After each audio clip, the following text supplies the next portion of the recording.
आज हम देखेंगे कि आयोटा अपने सिर्फ 4 फिगर्स के अलावा चेंजिंग नहीं करता।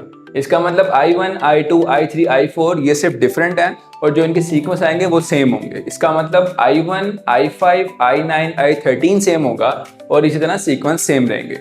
जैसा कि I1 का मतलब होता है I, वो सेम ही रहेगा। इसी तरह I2 का मतलब क्या होता है?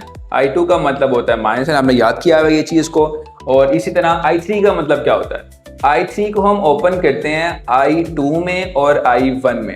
I2 का मतलब क्या होता है? वो होता है -1 और ब्रैकेट्स में आयोटा, तो इसका मतलब इसका आंसर आ गया I3 का आंसर आ गया माइनस आयोटा।